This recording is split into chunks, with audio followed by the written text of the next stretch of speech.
Belle, souriante et créative, elle était un pion majeur pour la télévision togolaise, TVT. Animatrice hors pair, la ravissante Edwige Nzonou a épaté plus d'un Togolais par son élégance et son art d'animer une émission télé. Mais depuis quelques années, la native de la Cosa n'apparaît plus sur les écrans de la télévision togolaise, TVT. La résultante d'une situation abracadabrantesque. Une émission, un nom, une renommée. Les Togolais l'ont découverte dans les années 2008-2009 sur les écrans de la télévision togolaise, TVT. Au départ dans Et l'ombre de Et l'animateur Eugène Atigan, Edwige Nzonou a réussi à s'offrir une notoriété incontestable dans le landerneau de Et l'animation télé au Togo.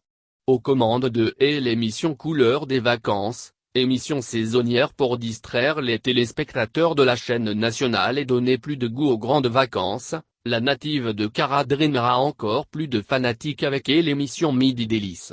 Au début, elle est rentrée dans la boîte parce que son papa était un agent de la télé.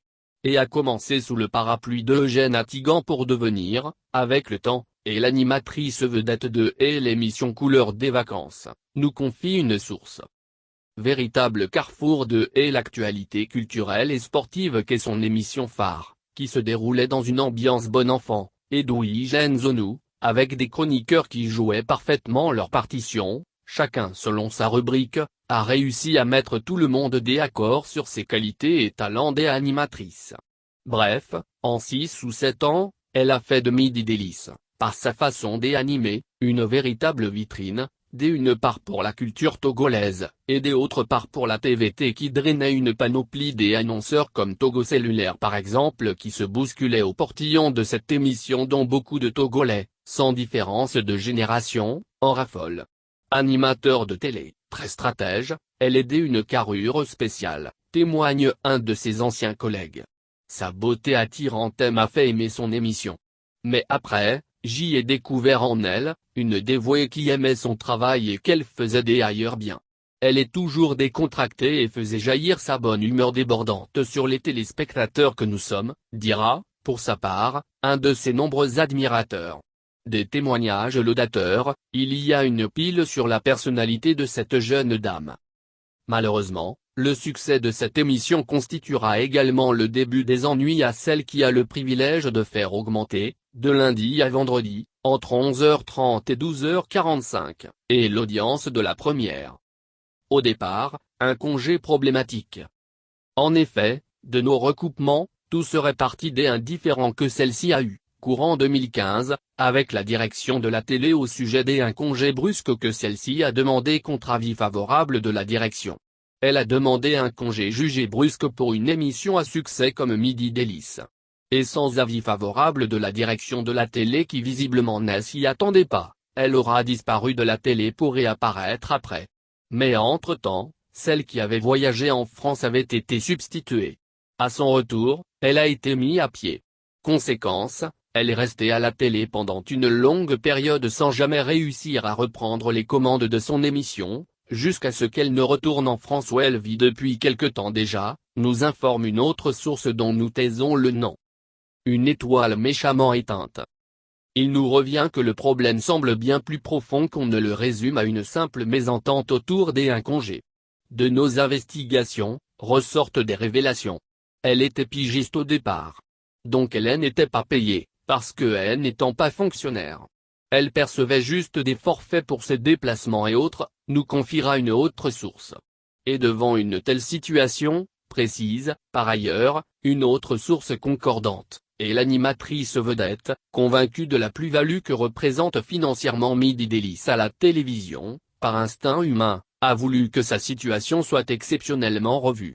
Cette situation poussera celle-ci dans une collaboration tumultueuse avec la direction qui, pour des raisons administratives et de management, ne voulait pas satisfaire à ce qui s'apparente, à ses yeux, à des injonctions. Mais en vrai, il se trouve qu'Edwige, d'ailleurs présentée comme très aimée par ses supérieurs hiérarchiques, a été plutôt plombée par ses nombreux détracteurs dans la boîte. Lesquels sont jaloux de son émission à succès. Par ses revendications qu'ils savaient pourtant peu probables, compte tenu de nombre de réalités inhérentes à la boîte, ces mauvaises graines ont réussi à mettre la pauvre jeune dame en difficulté avec la direction de la TVT qui, semble-t-il, n'a pas du tout apprécié ce qu'elle considérait comme pression qu'exerçait sur elle, cette dernière. En effet, c'est un secret de polichinelle qu'est l'administration publique, encore moins la TVT ou Radio Lomé qui n'en font point l'exception, est truffée de médisances, de calomnies et de ces rivalités, même mortelles savamment orchestrées par des incapables et médiocres qui en veulent souvent à mort aux talents et performants dont le seul crime est de mieux faire leur travail. Et dans le cas des espèces, Edwige Zonou a été victime de ses collaborateurs à langue vipérine qui ne supportaient pas sa fulgurante ascension. Malheureusement, en tombant dans le guet-apens à lui tendu par ses détracteurs, ceux-ci auront réussi leur coup. Éteindre une étoile pourtant filante et qui faisait la fierté du Togo. Edwige et Midi Délice, une perte préjudiciable. Aujourd'hui, deux escales ont fait de la télé en passant par la pause, bien que des efforts sont faits ces derniers temps, la satisfaction n'est pas encore au rendez-vous auprès de la majorité des téléspectateurs. Face à l'amer constat de la pauvreté du contenu des productions et émissions de la télévision nationale, tous s'accordent à dire que l'éviction déguisée de Edwige Zonou de la TVT et la disparition de Midi Délice des grilles de la première auront été un mal difficilement réparable. Mieux, une grosse perte pour la télévision nationale qui, depuis lors, se cherche mais ne se retrouve toujours pas.